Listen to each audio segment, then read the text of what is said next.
सबसे इम्पोर्टेंट चीज़ उस वक्त में हमारे लिए थी किस तरह से हम अपने 20,000 जो बच्चे वहाँ पढ़ रहे थे उनको सेफली बाहर निकालें।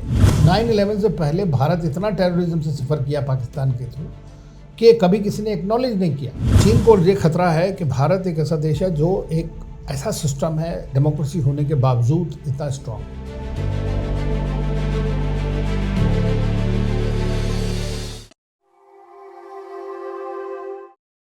आज हमारे साथ बात करने के लिए मौजूद हैं पूर्व भारतीय राजनयिक अनिल त्रिगुनायत सर।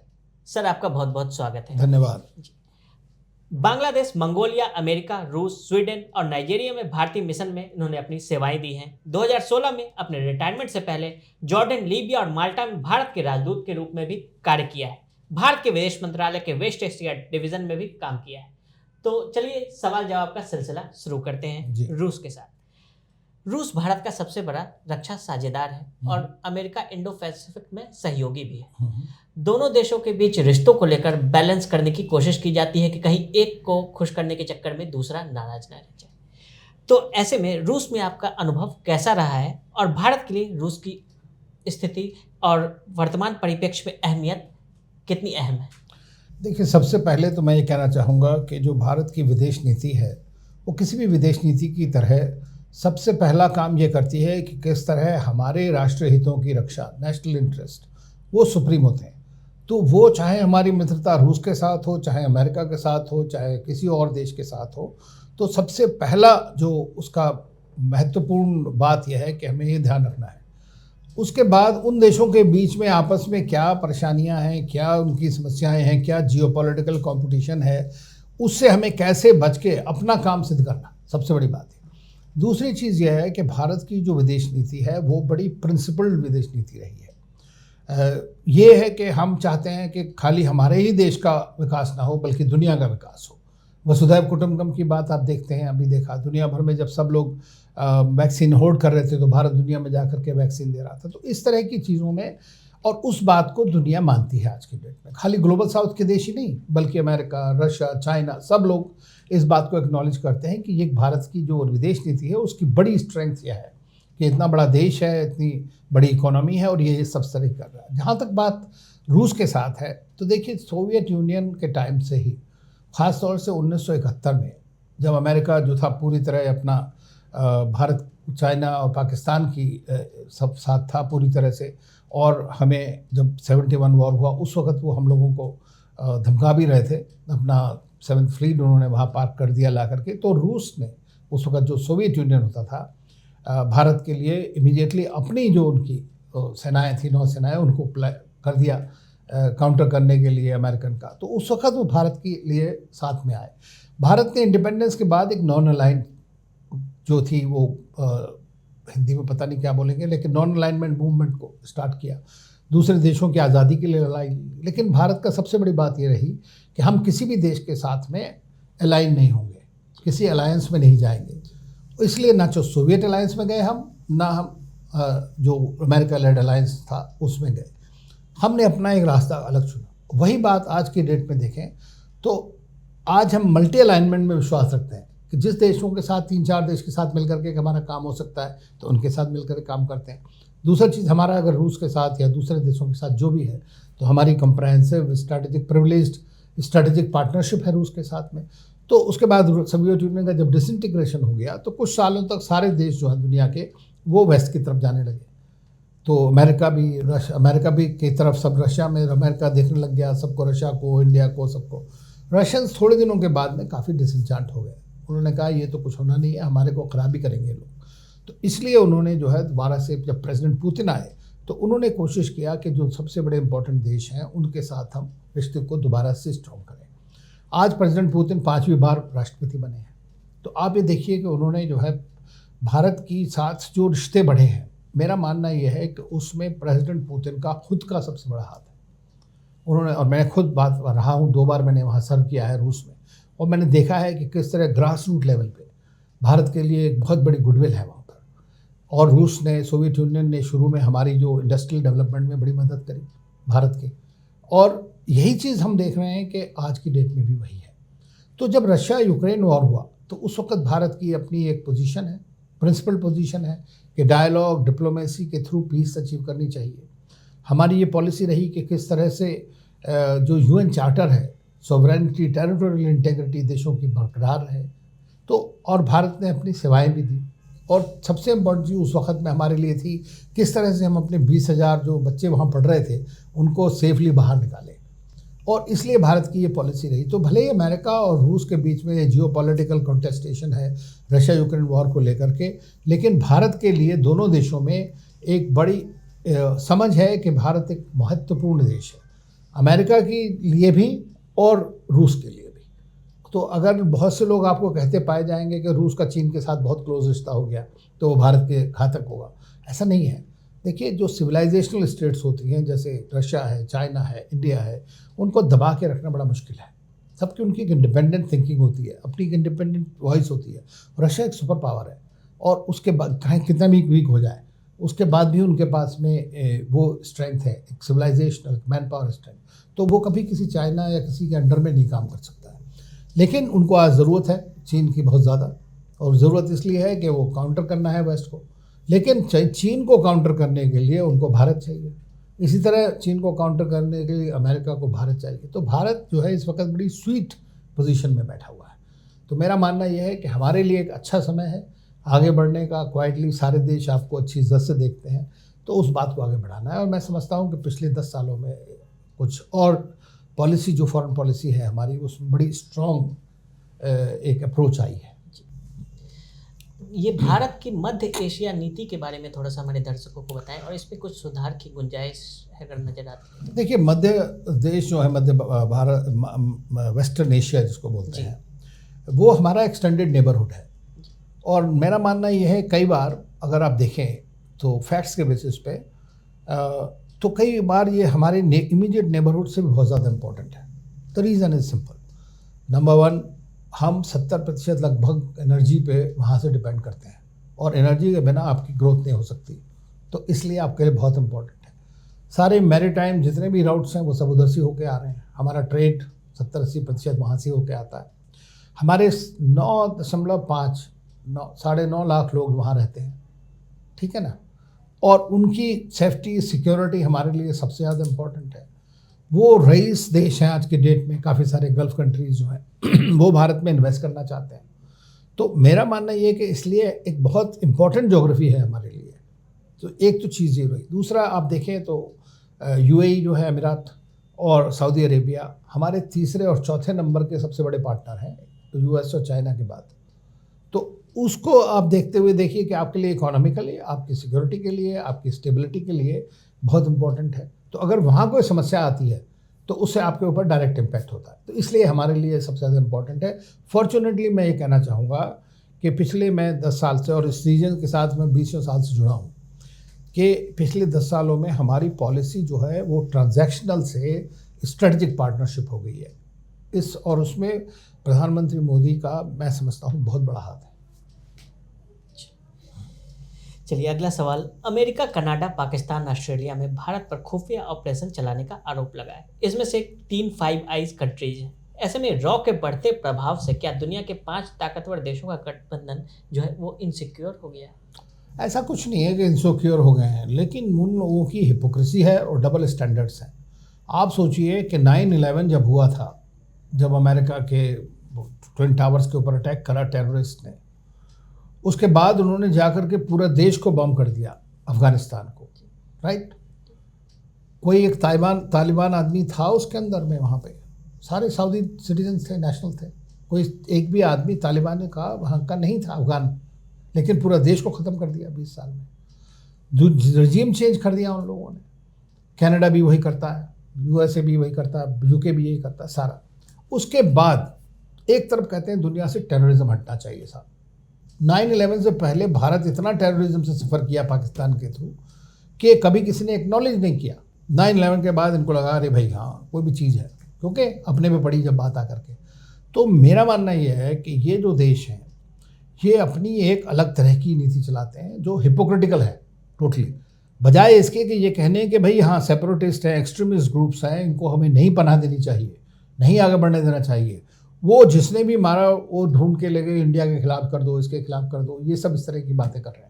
मैं नहीं जानता कि रॉ का प्रभाव इतना बढ़ा है कि नहीं बढ़ा है, क्या हुआ है, वो तो इंटेलिजेंस वाले आपको अच्छी तरह बता सकते हैं। लेकिन अगर हुआ है तो मैं समझता हूँ कि अच्छी बात है। हालांकि गवर्नमेंट कहती है नहीं साहब हम नहीं कर रहे हैं, तो नहीं कर रहे होंगे, लेकिन अगर हम कर रहे हैं तो हमें भी डंके की चोट पे इनको कहना चाहिए कि भाई तुम जो अपने अगर टेररिज्म से लड़ना है, सेपरेटिज्म से लड़ना है, आप तो जाकर के कहीं भी विल टेक देम आउट। दुनिया में कहीं पे भी होगा वहाँ पे मार के बॉम्ब गिरा देंगे। पाकिस्तान में उनको लगा कि वहाँ पे हो रहा है तो उसके अटैक कर दिया, अफगानिस्तान में हो रहा है तो वहाँ अटैक कर दिया। सुलेमानी जो था ईरान का जो IRGC जनरल था उसको बगदाद में मार दिया आपने। तो आप कहीं पे भी कुछ कर सकते हैं, लेकिन दूसरे कंट्री को अपने को प्रोटेक्ट करने का भी हक नहीं है। ये क्या मतलब है? बांग्लादेश के साथ संबंधों पर हमारे पूरे ध्यान के बावजूद भी चीन द्वारा उसे अपने कर्ज जाल में फंसाने की कोशिश देखने को मिल रही है। क्या चीन हमारे सभी पड़ोसी देशों, पाकिस्तान हो, बांग्लादेश हो, श्रीलंका हो, नेपाल हो, उसके साथ संबंधों को खराब करने की कोशिश कर रहा है? वो संबंध खराब नहीं करने की कोशिश कर रहा है। चीन की एक ही पॉलिसी है, भारत बहुत तेज़ी के साथ ग्रो कर रहा है, ये समझ लीजिए, इंटरनेशनल रेपुटेशन में और अपनी स्ट्रेंथ में भी, इकोनॉमिकली भी। भाई 5वीं पोजीशन 4थी पोजीशन पे आ गया है, 3 पे आ जाएगा और 2050 तक बराबर की हमारी GDP रहेगी, 80 में जैसी थी। तो चीन को ये खतरा है कि भारत एक ऐसा देश है जो एक ऐसा सिस्टम है, डेमोक्रेसी होने के बावजूद इतना स्ट्रांग है। और ये हमें, जैसा गलवान में उन्होंने देख लिया कि Bharat eye ball to eye ball उनके साथ में कर रहा है। हर चीज़ में कंपटीशन है, हर चीज़ में बराबरी की टक्कर है, भले ही वो 5 टाइम लार्जर इकोनॉमी है हमसे। तो वो भारत को चाहते हैं कि वो खाली साउथ एशिया में ही बंधा रहे बस। और उसके लिए उन्होंने जितने साउथ एशिया के नेशंस हैं उनके साथ में अपना पाकिस्तान तो उन्होंने खरीद ही लिया, वो तो उनकी एक स्टेट है पाकिस्तान। लेकिन बाकी देशों में भी जाके उन्होंने पैसे वैसे डालने शुरू कर दिए, डेट डिप्लोमेसी। हमने देखा श्रीलंका का क्या हाल हुआ, अब मालदीव्स का भी वही हाल होगा। बांग्लादेश में भी वो लोग कर रहे हैं, अपने 2 सबमरीन्स दे दी बांग्लादेश को, कहीं कुछ कर दिया अपना। बेसिकली वो पोर्ट डेवलपमेंट करके जो उनकी स्ट्रिंग ऑफ पर्ल स्ट्रेटजी है वो भारत को घेरने की है। क्योंकि भारत जो है इंडियन ओशन में एक रेजिडेंट पावर है और हमारा उनके साथ में जो है लड़ाई, अगर एडवर्सेरियल पोजीशन तो है ही है चीन के साथ हमारी। हमारे बॉर्डर पे उन्होंने इनकर्नेशन किया है, हमारी ज़मीन हड़प के बैठे हुए हैं सालों से। तो मैं समझता हूँ कि ये हमारी चलती रहेगी और इसको हमें झेलना पड़ेगा किसी भी तरह से। भारत की नेबरहुड फर्स्ट नीति क्या एक स्मार्ट मूव है या फिर इसने कुछ बड़े देशों को हमसे दूर कर दिया? देखिए, नीति भारत खुद एक इतना बड़ा देश है। इन सब मुल्कों में अगर आप जाके देखें तो उनको एक बिग ब्रदर सिंड्रोम जिसको बोलते हैं उससे सफ़र करते हैं।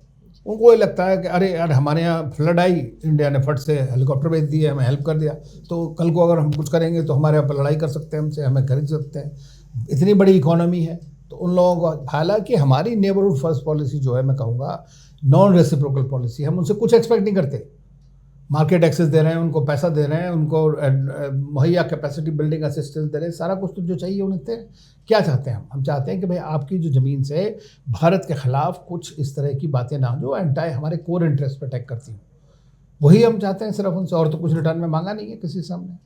तो लेकिन उन देशों को लग रहा है, उनकी गवर्नमेंट्स को, कईयों को, कि भाई अब हम, चीन भी आ गया पैसा लेकर के, वो भी सपोर्ट कर रहा है, तो हम चीन और भारत के बीच में कैसे लेवरेज करें, इसलिए वो दोनों के साथ खेल खेलते हैं। अमेरिका में चुनावी साल है, संबंधों को डेमोक्रेट और रिपब्लिकन के एजेंडे से देखा जाता है। ऐसे में दोनों पार्टियों में से कोई भी सत्ता में आए उसके लिए भारत को नज़रअंदाज कर पाना आसान नहीं होगा। और बाइडेन को लेकर, भारत को लेकर हमेशा कभी हार्ड एंड सॉफ्ट अप्रोच देखने को मिलता है। इसको जरा डिकोड करेंगे। डिकोड क्या करना है, इनकी तो ये पॉलिसी है ही है। इनकी पॉलिसी ये है कि चेस बोर्ड है दुनिया इनके लिए, बड़ी सुपर पावर के लिए। तो कैसे किसको कहाँ पे तंग करना है, वो इनका गेम प्लान रहता है, ताकि आप उनके सामने सर झुकाते रहे। भारत सर झुकाता है, तो ये बात उनको पसंद नहीं आती। तो चाहे वो ट्रंप हो, चाहे वो बाइडन हो, चाहे डेमोक्रेटिक पार्टी है, चाहे रिपब्लिकन पार्टी है, वो रवैया उनका रहेगा। लेकिन उनको ये भी पता लग गया कि आज की डेट में चीन उनका सबसे बड़ा खतरा है। उनको हटाने के चक्कर में चीन को किस तरह कंट्रोल करेंगे। तो भारत की जो स्ट्रेटेजिक पोजीशन है, जो इकोनॉमिक डेप्थ है, जो डेमोक्रेसी है, जो क्रेडेंशियल्स हैं, जो लीडरशिप भी कह सकते हैं आप, एक स्ट्रॉन्ग लीडरशिप है, वो सब उनको लगता है कि हम इनको किसी तरह से साथ रख खुश रखो। तो लेकिन वो जो उनके बेसिक धंधे हैं ना, ह्यूमन राइट्स के बारे में बोलेंगे, कभी डेमोक्रेसी, अपना देश तो समझता नहीं, लेकिन दूसरे के बारे में जरूर बोलना है। तो वो उनकी एक टूल किट है, और उस टूल किट को वो अभी आजकल तो बहुत ज़्यादा इस्तेमाल कर रहे हैं। आप देखिए, नहीं तो कौन ऐसा देश होगा जो दुनिया में कहे जाके कि साहब मैं टेररिज्म के खिलाफ हूँ, और दूसरी तरफ टेररिज्म को आप पनाह दे रहे हैं और उनके पीछे लड़ रहे हैं दुनिया से कि साहब हमारे सिटीजन के ऊपर किसने क्यों मार दिया। खुद मारने के बजाय आपको खुद मारना चाहिए, उसको अलाउ नहीं करना चाहिए था, लेकिन वो करेंगे। तो ये सब चीज़ें कोई भी आएगी उनकी, क्योंकि something is called deep state, जो इंटेलिजेंस सिक्योरिटी अपरेटस होता है, वो बस स्कीमबाजी करनी है कैसे हम अपनी जो स्वायत्ता है, जो नॉट स्वायत्ता कहेंगे उसको, कर जो अपनी संप्रभु या मोनोपोली है पावर के ऊपर में, डोमिनेंस है, उसको मेंटेन रखें किस तरह, ये उनका खेल है। भारत के राजदूत के रूप में आपकी यात्रा कैसी रही है, और क्या भारत की छवि समय के साथ बदल गई? बिल्कुल, आई मीन मैं तो ये कहूँगा कि एक तो विदेश सेवा जैसी कोई सेवा नहीं है भारत में, सब अपना अपना काम करते हैं देश की सेवा में, लेकिन ये ऐसी नौकरी है जिसके अंदर आपको बहुत इनिशिएटिव अपने ऊपर डिपेंड करता है। एम्बेसडर, एज एम्बेसडर आप डिसाइड कर सकते हैं किस तरह हमें देश के साथ अपनी नीति बढ़ानी है, कैसे हमारे अच्छे गुडविल बनानी है। तो मैं समझता हूँ कि चूँकि एक तो भारत के पास सिविलाइजेशनल हेरिटेज है, इकोनॉमी है, अपना डेमोक्रेसी है, तो इतना बड़ा ह्यूमन रिसोर्स है, आईटी पावर है, स्पेस पावर है, न्यूक्लियर पावर है, तो आपके पास सब कुछ है कहने के लिए। तो दुनिया में जो दुनिया देखती है आपकी तरफ, जब आपकी तरफ देखती है, तो आज की डेट में मैं कहूँगा कि पिछले 20 साल में जो डिफरेंस आया है वो ये है कि पहले लोग अमेरिकन और ब्रिटिश और फ्रेंच इन लोगों एम्बेसडर के पीछे भागते थे। आज की डेट में लोग इंडिया और चाइना के लोग तो देखते हैं, तो ये एक बहुत बड़ा फ़र्क आया। बट मैं समझता हूँ कि मेरा आई वॉज वेरी फॉर्चुनेट कि जहाँ पर भी मैं गया, जिन भी कंट्रीज़ में मैंने पोस्टिंग करी, मैं बिल्कुल राइट टाइम पे वहाँ पोस्टेड था। इसी से जुड़ा एक और सवाल कि एक राजदूत के रूप में आपके लिए सबसे गौरवपूर्ण क्षण कौन सा रहा है, या कोई ऐसी पोस्टिंग जो आप इसे यादगार बनाती हो? देखिए, मैं तो कहूँगा मेरी तो सभी पोस्टिंग्स जैसे मैंने कहा बहुत अच्छी रही हैं, लेकिन एक पोस्टिंग बड़ी इंटरेस्टिंग रही मेरी मंगोलिया में।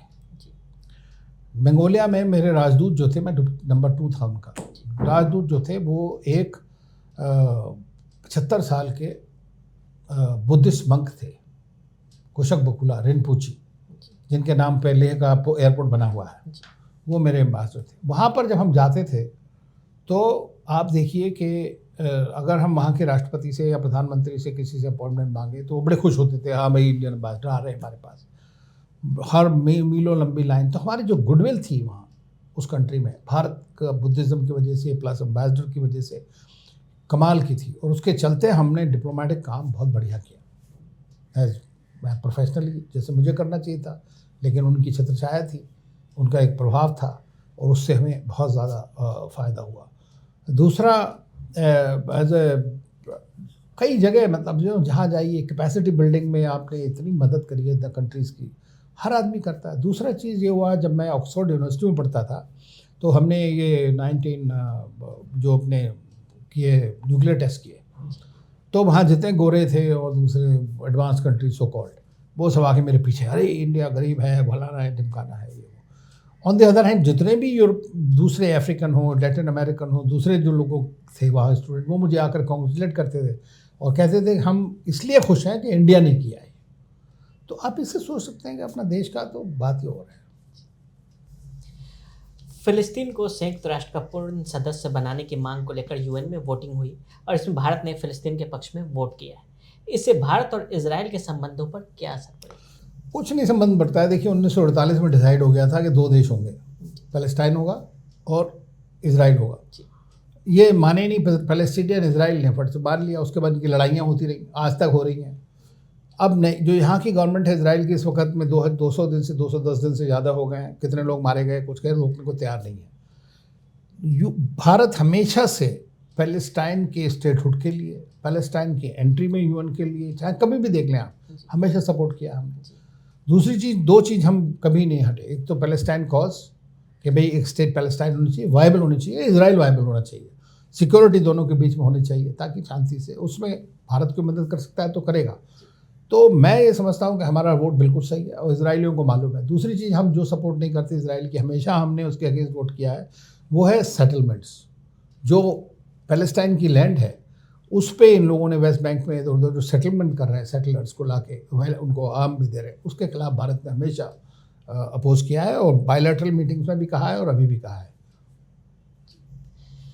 राफा संघर्ष को लेकर अमेरिका के हथियार सप्लाई रोकने के बाद इजराइल अकेला पड़ गया।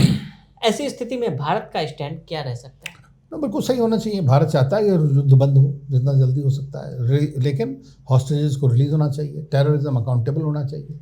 तो अगर ये बात हो सकती है तो इससे अच्छी कोई बात ही नहीं है। लेकिन इजराइल को ये भी समझ में आ गया है कि 6 दिन के वॉर में 67 में उन्होंने 6 देशों को हरा दिया, आर्मीज़ को। आज की डेट में वो 30-40 हज़ार जो भी हैं इसके हमास के फाइटर्स, वो आज भी बात कर रहे हैं आपसे। तो अब देखना पड़ेगा कि कितनी लिमिटेशंस और ब्रूट पावर क्या है। वो तो इजराइल को, गवर्नमेंट को सोचना है कि उनका जो सिक्योरिटी माइंडेड अप्रोच ठीक है या एक पैलेस्टीन स्टेट बनने दें, ये ठीक है। तो हमारे साथ बातचीत करने के लिए आपका बहुत बहुत धन्यवाद। अगर आप भी लेना चाहते हैं देश दुनिया की तमाम जानकारी तो आज ही सब्सक्राइब करें हमारे चैनल को। साथ ही नीचे दिए बेल आइकन को जरूर दबाएं ताकि हर अपडेट आप तक पहुंच सके।